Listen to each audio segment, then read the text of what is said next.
Just because you don't see mold or you don't see a problem in your home or with your air quality, it doesn't mean it's not there. Our Yeah. home is white and sparkling clean. Yeah. Because No, that's the totally. question we usually get is how did you miss it? Because you couldn't see it. My name is Michael Rubino. I'm on a personal mission to make sure you don't get sick inside your own home. I knew there was something wrong. I'm just so relieved there's something that you can do about it. Hello, everyone. Thank you for tuning in to another episode. I'm your host, Michael Rubino, and today's special guest is Viktoriya. Viktoriya, welcome. Thank you for taking time out of your day to be here with us. Hi, thank you, Michael. So, the first question is, when did you first figure out that air quality was such an important endeavor to your health? I never honestly, I'm going to be perfectly honest. I never ever even thought about air quality before. For me, it's a clean house, it's a clean home. Yeah. Um, we were always taught, to dust, to clean and everything to be in its place, but we never learned about the impacts that your air quality, can have on your health.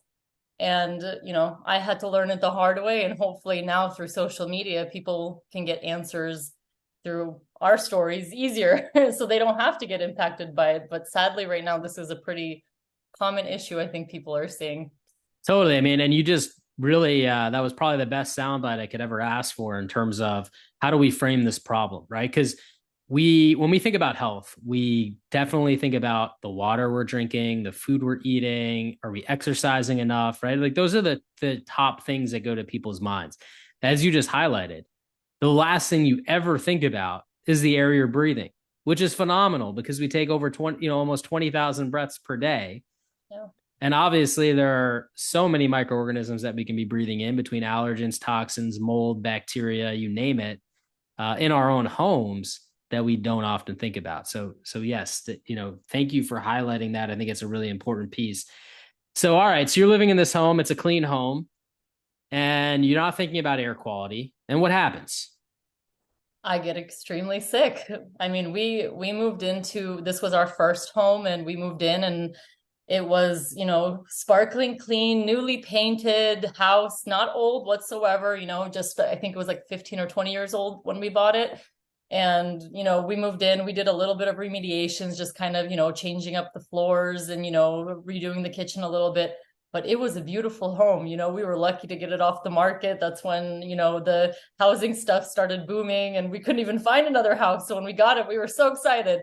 And, I don't even think it would have ever even crossed our mind that there could have been something wrong with this house, because the biggest misconception that, now I know that I wish I had known then, just because you don't see mold or you don't see a problem in your home or with your air quality, it doesn't mean it's not there. Our Yeah. home is white and sparkling clean.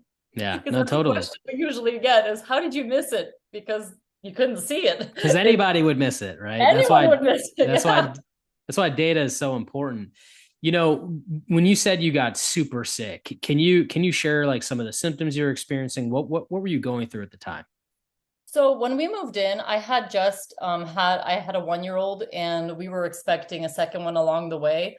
So that's kind of where a lot of confusion came in for us because I started experiencing a lot of fatigue, a lot of head pressure, tingling, eye pain, and a lot of it was just thrown out as, you're having a baby and all of that stuff, and you're just stressed, it's anxiety. So for the longest time, we didn't, as I said, we didn't think about the home because we just kept thinking, oh, it's hormonal, something's going on with the body, it's the gut, it's all of these things. And but my symptoms kept getting worse, even though, like you said, I was concentrating on my gut, I was concentrating on my water, on my health, like going outside. I was doing it all. Like I Yeah. had at this point was already working with a doctor and an ND, and I was doing all the things, but my health was just declining at such a rapid rate. And I was 25 then. And, it was just ridiculous. I couldn't get out of bed. Like for me to make breakfast in the morning, I would actually have to sit on the floor, like mix something and sit on the floor again because I had such horrible fatigue. And that's when it started hitting like, okay, you don't see this with a lot of, pregnancies, you don't see this with after having kids, this is not normal. And that's kind of how we started figuring out that it's something else going on, not just anxiety like they love to. Yeah. Oh, it's so true. I mean, you see a lot of pregnant women and they're exercising and they're able to, they have just the most amazing amount of energy that I don't even have. And, when you look at it that from that perspective and you say, well, is this really normal? It's good that you were saying, I don't think this is normal. Let me go to doctors. Let me try to figure this out. So what were the doctors saying then? Well, at first, when I was pregnant, it was just, well, you're pregnant, which is fine. When I was pregnant, I wasn't that bad yet. So I didn't put that much emphasis onto it. But it had already been a year after I had the baby, and, I'm getting worse. At that point, the word anxiety just kept getting thrown around a lot, postpartum depression. And, let's say that lasted for another year and a half afterwards. But I'm already out of postpartum. The baby's doing great. I'm happy. I'm a pretty outgoing, happy person. And, not to say that people with anxiety and depression can't be happy and outgoing, but I wasn't anxious by absolutely any means. The only thing I was anxious about was the fact that I'm 25 and my health is just spiraling down.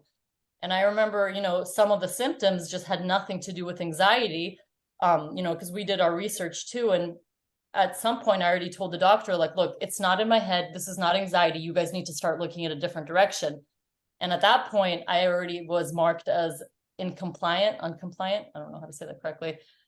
Non-compliant? Non-compliant. Sorry. It's a day today. Non-compliant in the system because I didn't want to take anxiety or depression, antidepressant. Well, I'm tongue-tied Yeah, today. right. I don't blame you. Antidepressants. So that's what I was marked off in the system, which made it so much harder to go see specialists or anything. But I kept advocating for my health. So then I went to specialist, which then I was just called a medical mystery. It was my new word for me. I actually even had one of the doctors ask me to call him if I ever figure it out, to tell him what was wrong with me. Wow. Medical mystery. Medical mystery. It is a bit of a medical mystery because we, unfortunately, we have a couple different problems. The fact that we don't have a lot of research around this, and when I say a lot, I mean, there are hundreds of research papers regarding the subject of environmental toxins and the effects that it has between inhalational Alzheimer's, cancer. There's all these different types of studies on various different autoimmune diseases and disorders, but there's not enough. I mean, a few hundred may seem like a lot, but when you start to look at other, programs in the medical community, I mean, there are thousands and tens of thousands of research studies on most complex topics, right? So we are farly understudied, truthfully, on this matter. So yeah, I mean, when you don't have the data and when you don't understand it, of course, it becomes a medical mystery, right? The other side of things too is there hasn't been this year, the past couple of years, because of COVID, they've started pouring more money into studies of air quality, right? And more than ever before, because what we learned through COVID is that something very small that we can't see can transmit through the air, that can inhale into our bodies through the breaths that we take and potentially make us sick, right? Yeah. So yeah, that's good. Things are turning in the right direction, but it's been a long time, right, that we've known about mold and the effects on the body, that we've seen these medical mysteries, and we're just now, all these years later, starting to wake up and do something about it. So unfortunately, we're probably looking at a downstream of another 10, 20 years before these studies get concluded, before we really start to have to wrap our arms around it, before pharmaceutical companies start to create drugs, right? Because that's another piece of it. If there's no pharmaceutical drug, then there's no point. Because then it's not going to be covered by health insurance. So we're talking about the American system here. There's a lot of complexities to it that have to align here before people can really start to get the help that they need. But we're here, we're making strides. It's stories like yours that help propel this forward. I think one of the biggest things that always struck me as odd was the fact that a lot of people, when you talk to people about, mold illness or air quality issues or environmental toxins, people think it's rare. Like it's a rare thing. No, this only happens to 1 out of 100 people. And as you see on this podcast alone, like this isn't that rare. You No, it's know, not. happens to a lot of people actually. And on top of that, as a population, we have never been sicker. We have never been sicker than we are today. Yeah. We have 74% of US adults, 74% of US adults on at least one prescription medication. Yep. Over 60% of the global population has at least one chronic condition. Yeah. 40% of the US population has at least two or more chronic conditions. And these numbers have increased over time, not decreased, right? And so with more access to food, better quality food and better quality water, and the amazing amount of exercise equipment you can get delivered to your door, obviously the medicine and the supplements, all of that technology has continued to improve, but yet we continue to decline. I believe it's because, the first thing that you said on this interview was, I've done all the things, but I never thought about air quality. Yep. I believe we're still declining because we're doing all the things, but we're not thinking about air quality. Yep. Take 20,000 breaths per day, and anything smaller than 10 microns in particle size has the greatest health risk to humans because it bypasses our self-defense mechanisms, our lungs, our mucous membranes. It goes through that and it gets into our bloodstream where it can wreak havoc on the gut and cause all other immune response issues, right? So we're getting to this point here where we need to start looking in the right direction. And I appreciate you for helping me explore that, because I think this is so important, not just for the two of us or the people listening, but looking back at decades from now, hopefully this work that we're doing together here right now on this podcast, hopefully it reaches the billions of people out there and helps change their lives for the better, right? Because that's the goal. This transcends anything that you and I can talk about right now. I definitely think it's a ripple effect. That's why, maybe you'll reach a couple of people and I'll reach a couple of people, but as at least what we see, we're only reaching a couple of people. But I think that sometimes we don't fully understand the ripple effect of all of this. Like for me personally, the only way I figured it out was through social media, because like you said, there's not a lot of studies. I did all the research in the world and I was just for years could not figure it out. And it was because of accounts like yours, where somebody put it out there and I just listened to it and I'm like, whoa, like this is something new. And it just took me down that rabbit hole. And I think a lot of people are going through this right now, that stage in life, because like you said, a lot of people are sick and don't have answers and they can't figure it out, even if they're doing all the right things.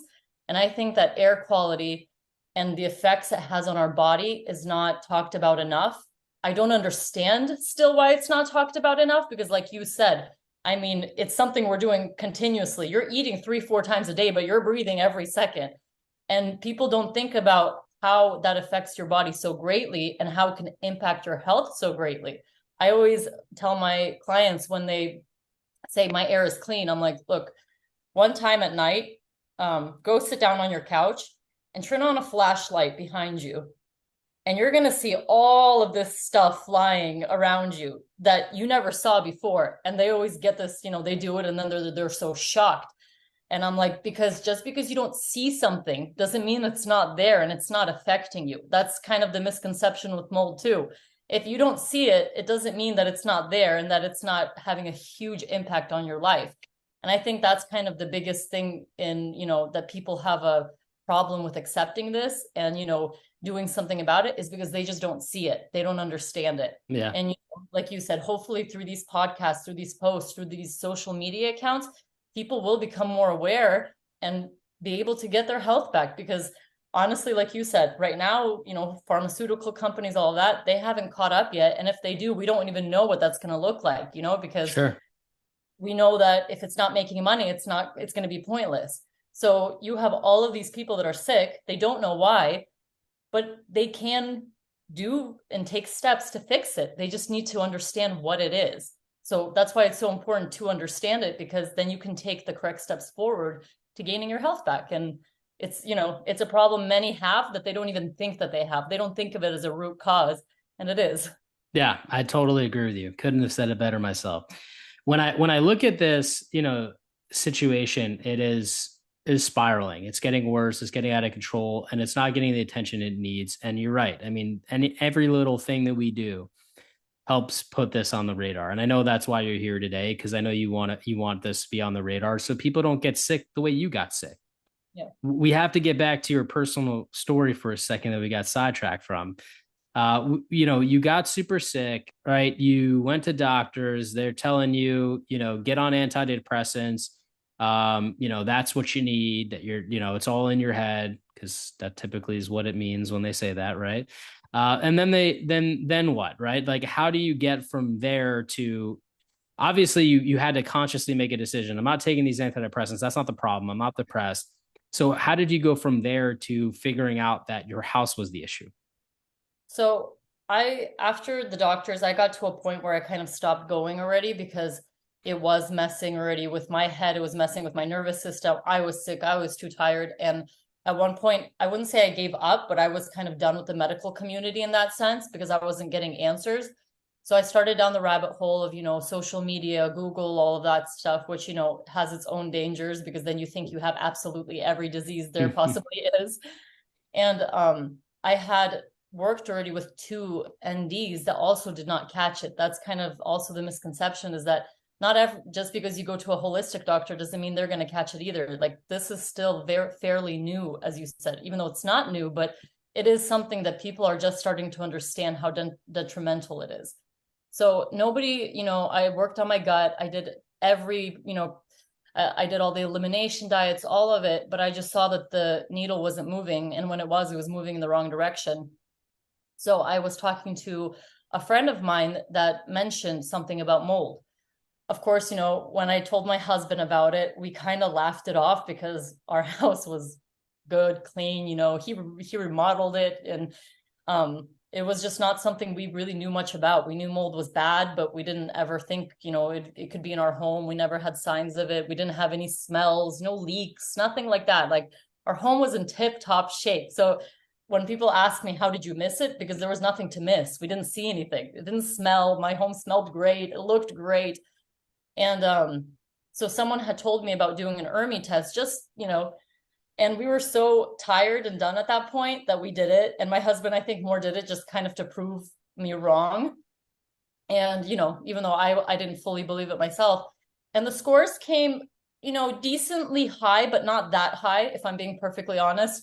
Definitely didn't show the problem we were actually having, but they came back decently high where we were like, okay, this isn't good. We need to get an inspector here and check our house. And so we got two mold inspectors come to our house. The first one came and said that our house was great. The ERMI score was not that bad. It was all in our heads, we should just dust more. And so we got a second one because we were like, okay, let's get a second opinion.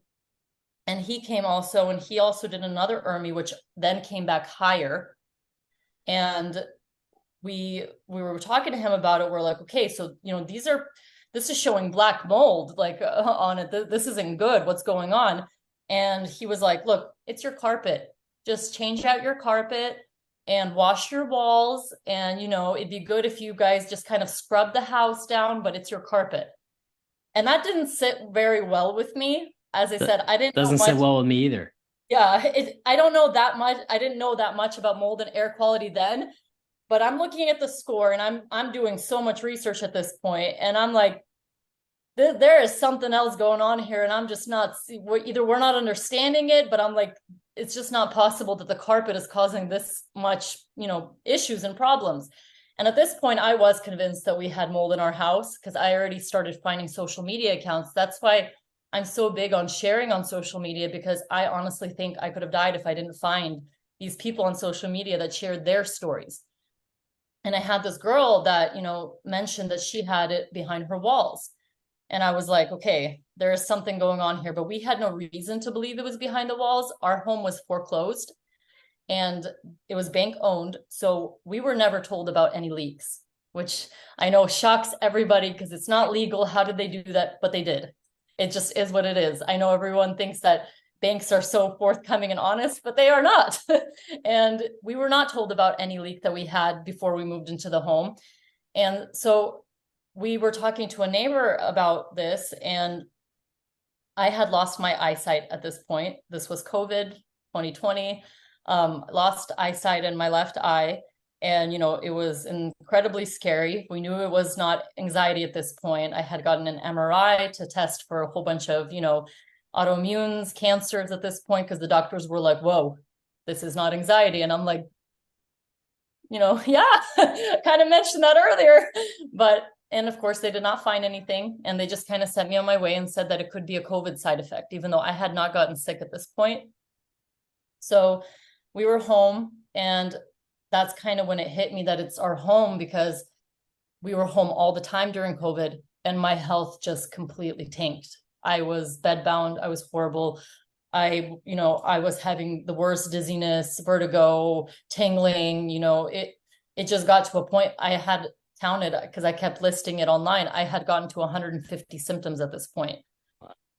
So it got really bad. And a friend, I was talking to a friend of mine, and I'm like, look, it's getting so bad. I don't know what it is, but I think it's mold. I think it's in the house. I was convinced at that point, but I had no idea where it was. We called that inspector again. He told us that it's in our heads. It's just the carpet, like he said. And then that friend told me she had heard about a mold dog.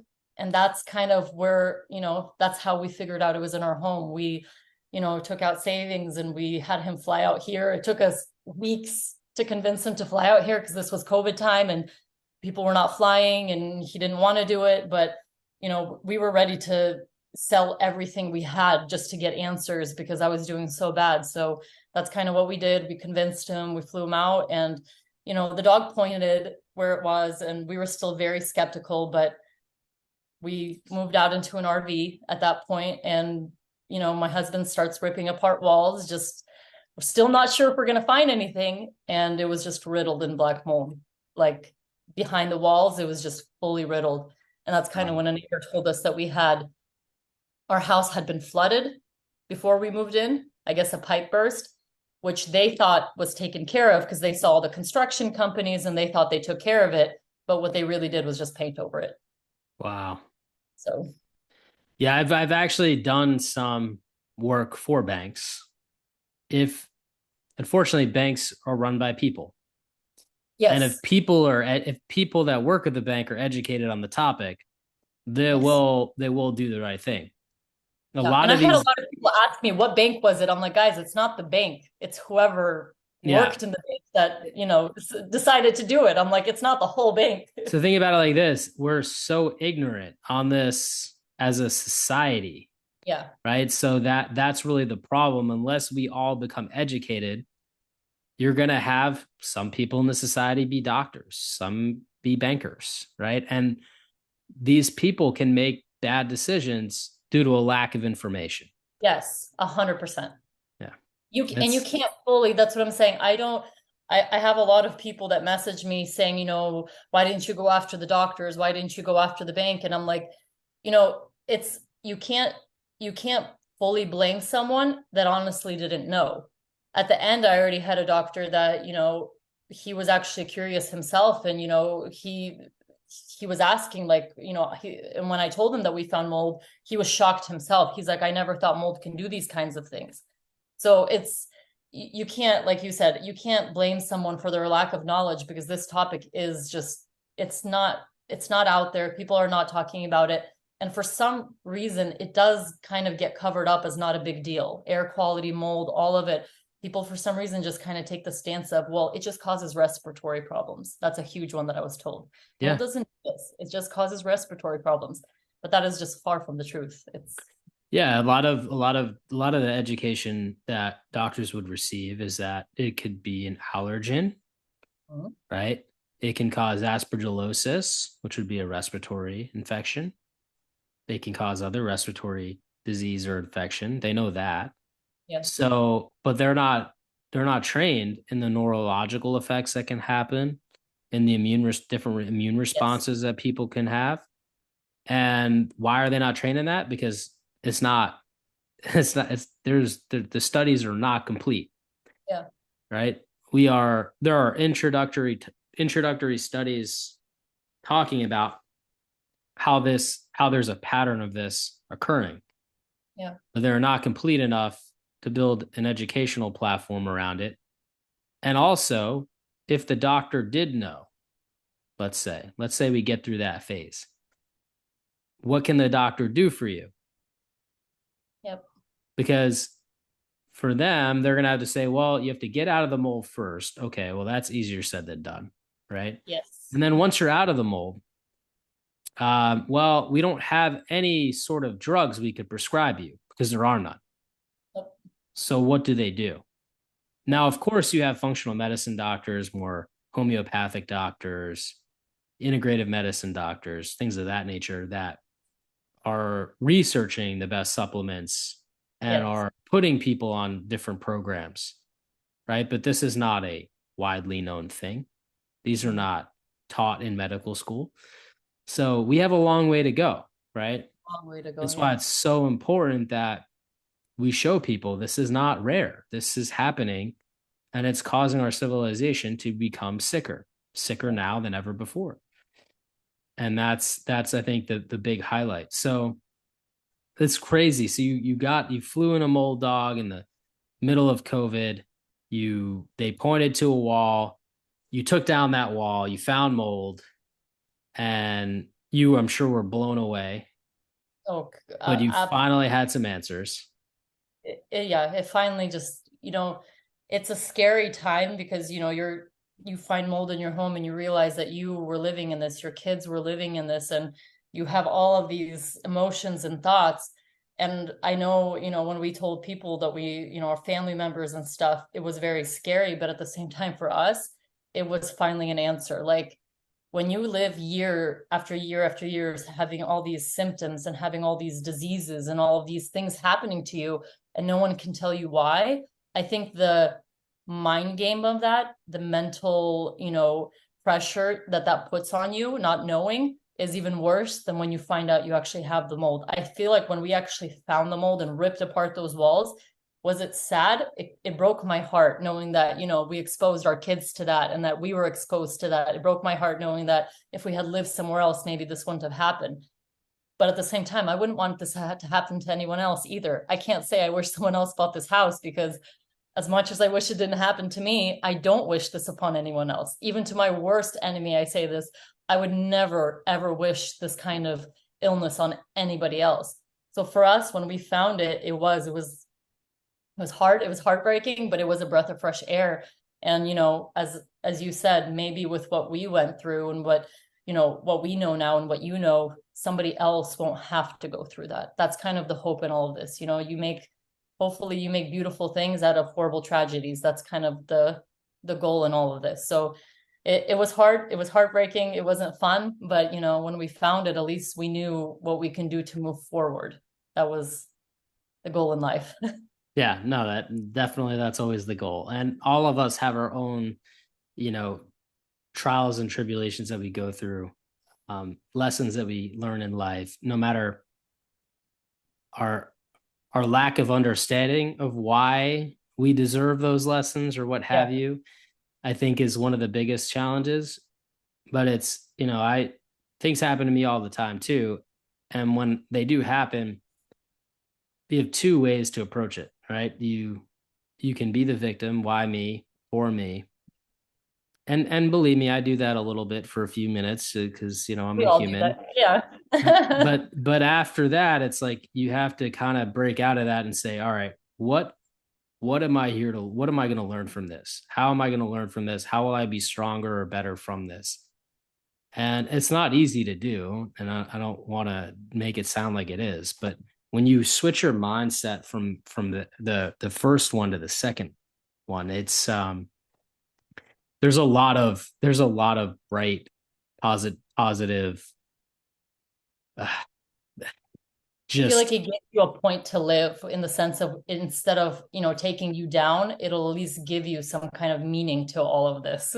Yeah, I mean, it's one of these things where, every day you wake up and you could either at the start of your day say, today is going to suck, or you can be like, today is going to be awesome. And I'll tell you, if you come up with today is going to be awesome, it may not be awesome by the end of the day, but you started off on the right foot, you're going to have a much better success. Yeah. Now, if you wake up and you're like, today is going to suck, it doesn't matter how many good things happen to you in that day. You're not going to appreciate it or feel it. Right. Yeah. And so like a lot of this is how we respond to the stress that we can't control. Yeah. I think that's a big key, because I talk to a lot of people, and this is an overwhelming journey, right? For Oh, anyone. And we're going to get to your story again. And, you share with me offline already that you're about 70% better, right? This has been a long, arduous journey. You're still not 100%. That in itself could be overwhelming, right? yeah. And if you don't manage that somehow, some way, it's going to be overwhelming, and you have to try to find some hope somewhere. You mentioned earlier that this wasn't fun, it wasn't easy, but just having the answer, right? That gave you the hope, because for how long was it exactly until you figured this out, that you were just suffering through symptoms and had no hope as to what? 6 years. 6 years. Yeah. So 6 years, you don't feel well. Yeah. I can't imagine what went through your mind, but that is tough. That is just absolutely tough to go through. 6 years, no answers, health's declining. I know for me, I don't want to speak for you. For me, I would probably be like, I am dying. This is it. And I had that. I had moments of that. I had moments where I already thought that maybe I should start writing letters to my kids in case something happens to me. I had moments where honestly, I wanted to die, and not in the sense of I was suicidal, but I was in so much physical and mental pain already that I just was so exhausted and tired that it didn't even seem like the worst thing in the world already. Because as I said, and that might sound crazy to people, but most people that are going through this, I think, can understand that thought, because you're basically dying, but you're alive. That's how it feels. So sometimes I hear people online like, oh yeah, I had those symptoms too. I'm like, it's not the same thing as, pregnancy. It's not the same thing as fatigue. Like when people are like, oh, I'm tired, I had an extra coffee today. I'm like, it's not like that. It's literally living, but dying. And it's the scariest thing in the world, in my opinion. Each new symptom, you're scared, you think you have a new disease. I don't think that even with, this kind of thing, people talk about the mental effect it has on you, because most people that I talk with, now, you see a lot of PTSD with it. You see a lot of anxiety with it that comes afterwards. And, I have to deal with my own things. I hear a lot like, oh, you're so lucky you got out. And I'm like, luck had nothing to do with it. And I wouldn't still consider myself fully out. Like you said, there's not enough studies to know the effects that this is going to have long term. I don't, I'm not 100% better. I still have my days where, I feel absolutely horrible, or I still have symptoms. It's not fully gone. It's not like you removed yourself from that and now your body's like, okay, I'm great now. It affected your body. It's an immunosuppressant, it does horrible damage. And I talk to people all the time, and you see people so down and so in so much physical and mental pain, just because, like you said, they can't figure it out. They have no idea what's going on. The thoughts that are going through your head at that point are just insane, because you don't know if you're dying. You don't know if you're living. You have no idea what's happening to you. You wake up. I remember I had these, moments all the time. I'd wake up and I'd never know what kind of day I was going to have. I could wake up and I'd have full energy, and within an hour, I can be completely bedbound. You live in this completely unknown life and this unknown state of mind. People think you're crazy, you're going crazy. You feel horrible. It's, like you said, it's a horrible place to be. And, speaking to people, like you said, you do have to find some kind of hope in this to get through it. Because if you don't, you can go into some pretty deep pits. And, it's not easy by any means. And when people are in the middle of it, it's not like I was this positive through the whole thing. I Yeah. think that's another misconception. I was not this smiling and positive. And, while I was in the middle of it, I was like, oh, I'm so thankful I'm going through it. I can help someone. No, I was horrible. I cried my eyes out. I questioned many things. I questioned my faith. I questioned the government. I questioned the world. I questioned everything because, you have, as I said, you're sick. Doctors don't believe you. Friends don't believe you. You have all of this stuff coming at you and it's overwhelming. But, as I said, that's kind of the hope in all of this is that, seeing other people that at least somewhat got out gives people hope that are in it, that they can get out of this. They Yeah. can have a purpose from this. And hopefully one day, like when people message me, I tell them, I know you're in the depths of it right now. You're in your worst place right now. But I do believe that soon you'll be able to get out of it, even if it's 50%, 60, 70, and you're going to be the person helping somebody else soon. It's a ripple effect, and I fully believe it. And that's kind of, I think what people need to hold on to when they're in the midst of this is that one day they can get better. One day they can get out of this. And like you said, hopefully soon in the future, this is going to be more talked about and, there's going to be better things to help people faster. But as of right now, people are struggling and everyone's doing the best they can to catch up with what information we have. Yeah. Yeah, you're exactly right. And it's inspiring, to go through what you went through 6 years with no answers, get the answers. And of course, when you get the answers, there's still work to do. It's not like, Yeah. great, this is the answer. Fun. But but it's the one glimmer of hope that you now know what you need to do. And then there's the stress of, okay, how are we going to do it? And all that stuff, right? That follows. But it's a step. It's a step in the right direction. And hopefully for people listening, if you are going through it and you are sick to your stomach with how positive we're being right now, this may be exactly what you need, right? To see somebody and what they've gone through and how they've gotten better. And it's disheartening that you're only 70% better, right? And I know that. But if you look at where you are today versus where you were then, I Yeah. would imagine you'd say what, night and day? Yeah. I'm alive. My kids have their mother back. I'm alive. I can, at least wake up knowing I can make plans. Yes. Is there a chance I'm going to get hit with some symptoms in the middle of the day? Yeah, there's a chance it might happen, but I'm not dying. I don't wish I was dying. Sorry, I have a fly.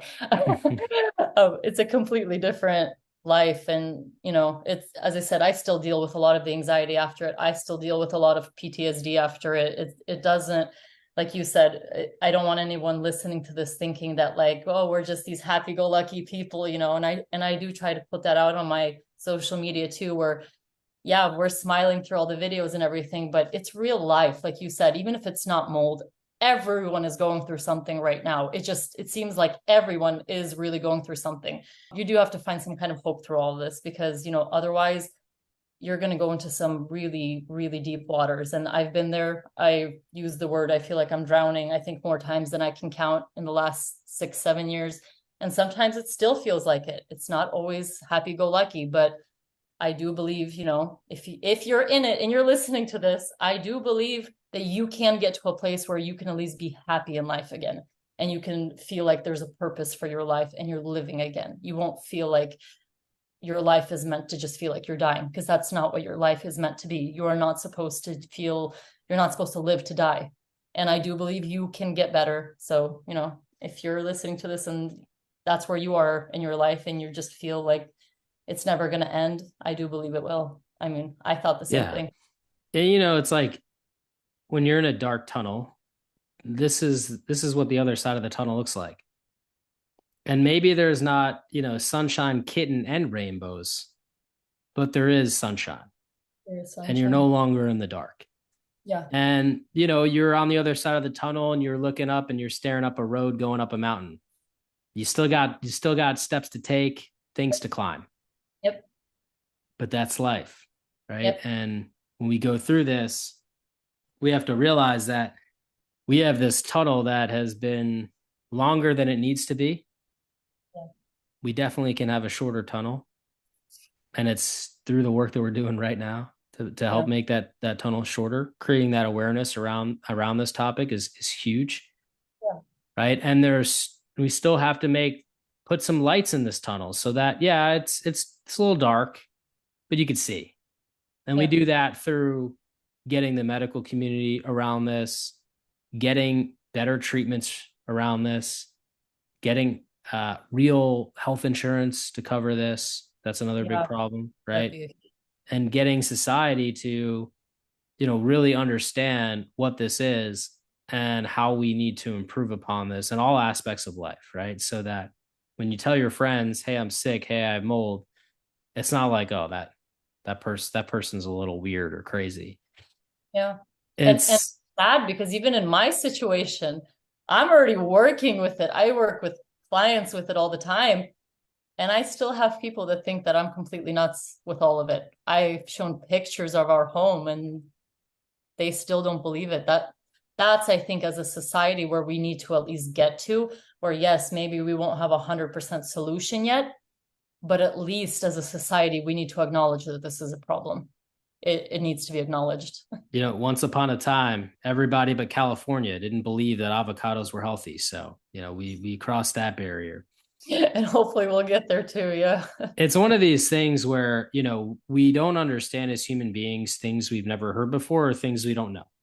Yeah. And like if I'm somebody who got sick and I had friends and family who have never gotten sick that way or ever experienced anyone getting sick that way, they're going to look at me and say, this guy can't be the guy, breaking through in some new illness. So he must be crazy. Yeah.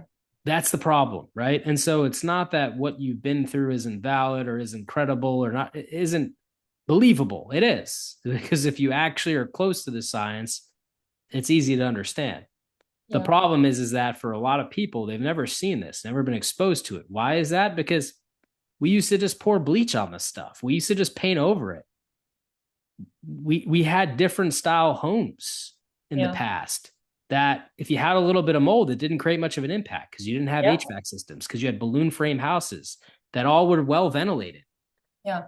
There's it was one of these things where we knew about it in ancient history, right? There's a mold remediation protocol in the Bible, the Old Testament, for God's sake. Yes.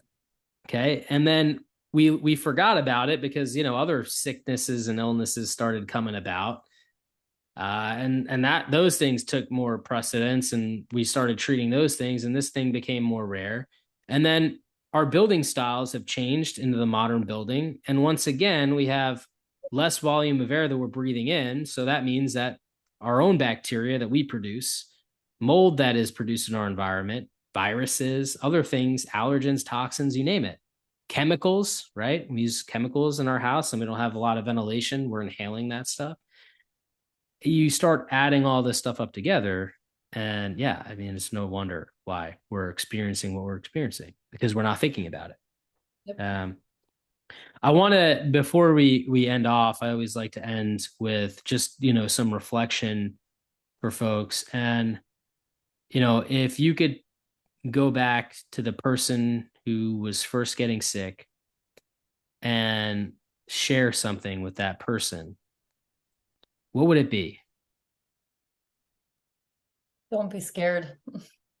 I know that that's easy to say, but it's going to be a horrible, horrible journey, but don't be scared because you're going to get to the other side. And what I've seen in this is that I even made a post about this yesterday and I fully believe it. The toughest and worst circumstances usually make the strongest and the best of people. That's just how it is. And most people going through this, I do believe that they're going to come out on the other side and their strength is going to be what's going to get somebody else out of it. So if you're going through it, just don't be scared and don't lose hope because you're going to do something and you're going to do something great. I fully believe it. That's awesome. And if you could find yourself and tell yourself something, 6 years ago or so, what would you tell yourself? Check your home for mold before you buy it. Check And your home for mold before you buy it. That is Yeah, very great advice. and find a good inspector because, I am grateful for your social media and for all the things you're putting out there. But realistically, like I said, with our two inspectors, that just wasn't the case. And sadly, people do get ripped off and get really bad information. So do your research before you spend your money on it and just, find a good inspector, find someone that's speaking truth and actually knows what they're doing because it'll save you your life. It'll save you so much money and heartache. And I think a good inspector is someone who actually is invested in trying to find problems in your home, Yep. not just take an air sample in the center of your house and say, this house is the cleanest house I've ever seen. Look at these white, beautiful walls, just like you thought Yep. originally, right? And just look to see how the air quality is, right? Because very, very confusing subject, but air testing doesn't necessarily tell you what your air quality is. It just Yeah. tells you what particles are circulating in that immediate area. Yeah. Only 5 milliliters of air, right? So That's what I always tell people. There's my daughter. That's what I always tell people. I'm like, a lot of people like to do fogging and all of these things right now. And I'm like, look, if you have a turkey in the oven and your whole house smells like it, this is my favorite analogy. You can spray it with all the Febreze and air fresheners all you want. Until you get that turkey out, your whole house is going to smell like it. And it's the same thing with mold. You can do whatever you want. But if that source is there, your air quality, what you're breathing in, all of it is not going to be good. It's just not. You need to find the source. It's just. That's a great analogy. It is good. I like it. My favorite one. That's good. I like it. Viktoriya, I want to thank you so much for, taking the time out of your day. There's a million and one things you probably could be doing, but you're here dedicating your time to help me share your story and really educate people on, again, this is not rare. This happens all the time. We are getting sicker and worse as a population. We are not thinking about this at all. And, I really appreciate you doing that. And I know it takes a lot of courage to get up here and be personal. So thank you so much for doing that. Thank you for having me on. I appreciate this podcast, really. I hope, it helps a lot of people. So thank you. Good. Thank you. I'm glad to hear that. Of course, I never know exactly who it helps, how it helps, but it's really grateful to hear that, some of the stuff I've put out there has helped you on your journey. And I want to reciprocate. I know that your story will help others too. So thank you. Thank you. It was a pleasure talking to you. Thank you.